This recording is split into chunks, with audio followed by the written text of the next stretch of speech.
Az európai civilizáció alapjának a városokat tekintjük, gondoljunk csak Athénra vagy Rómára. Innen származnak társadalmunk alapkövei, a filozófia, a művészet, a jog.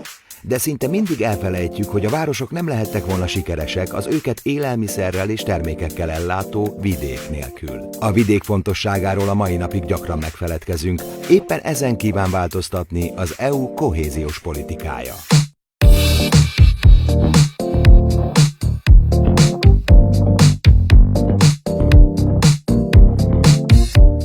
Európát a népsűrűség alapján 3 területtípusra oszthatjuk fel. Ez alapján megkülönböztetünk egymástól városokat, nagyobb településeket és külvárosokat, valamint vidéki területeket.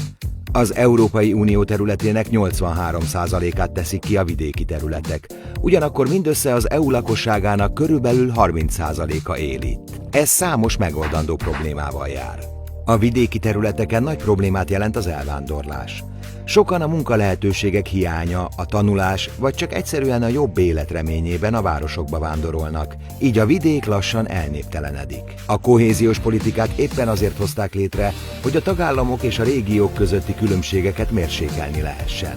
E szakpolitika teszi lehetővé az átfogó és harmonikus fejlődést, ezzel kifejezve és megteremtve az EU-s országok közötti szolidaritást. Az EU ezt orvosolni kívánja, és így a vidéki, a városok fejlettségi szintjéhez képest lemaradó területeket nagyobb összegekkel támogatja, mint a városokat. Ez érthető is, hiszen a városok rendelkeznek korszerű közlekedési hálózattal, utakkal, iskolákkal és kórházakkal. Ezzel szemben vidéken a jóval nagyobb távolságok miatt könnyen előfordulhat, hogy valakinek akár 50-60 kilométert is utaznia kell ahhoz, hogy iskolába mehessen, vagy megfelelő kórházi ellátáshoz juthasson.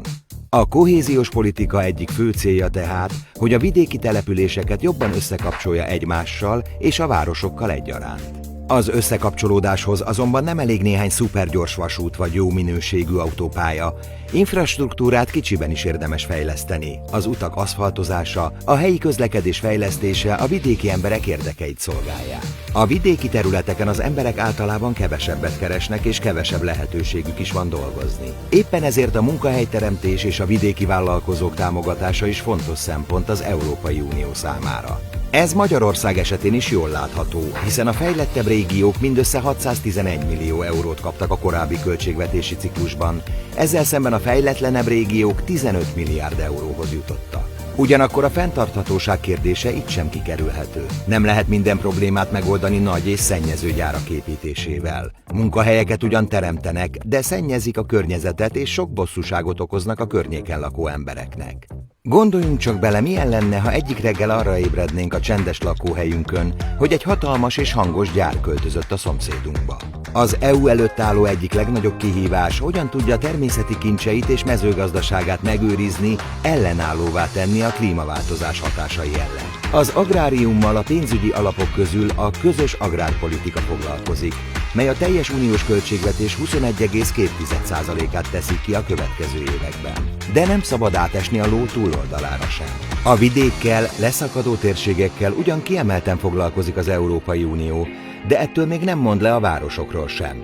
Ezt nehezen is tehetné meg, hiszen az unió lakosságának 70%-a él itt, és ezek a területek termelik meg a GDP 2/3-át. A városok esetén is a fenntarthatóság és a modernitással az egyenlő feltételek biztosítása a legfőbb szempont, hiszen mindenkinek szüksége van a tiszta levegőre és környezetre, és mindenkinek ugyanolyan jogai vannak. Szükség van például az akadálymentesítésre. Az integrált és fenntartható városfejlesztés a városi élet különböző problémáinak mérsékelése is célja az Európai Uniónak. Ennek oka, hogy sok beruházás a városokban valósul meg. Továbbá a prioritások közé tartozik a lakhatási válság enyhítése és a meglévő lakások energiahatékonyságának növelése, a funkcionális városfejlesztés támogatása, valamint a városhatárokon átnyúló fejlesztések is, amelyek megakadályozzák az agglomerációk településeinek lemaradását. Ezeket főként a helyi közösségek önkormányzatainak bevonásával valósítja meg az Unió, hiszen ők tudják a legjobban, hogy mire van az embereknek szüksége helyben. Ezekre a fejlesztésekre összesen 115 milliárd eurót költött az Európai Unió. Az Európai Unió kohéziós politikája tehát célul tűzte ki, hogy összekapcsolja egymással a vidéki és városi területeket. A cél az, hogy mindkettőt ugyanolyan értékként megőrizzük és fejlesszük, hiszen emberek 100 millióinak élete lesz így könnyebb, boldogabb és fenntarthatóbb.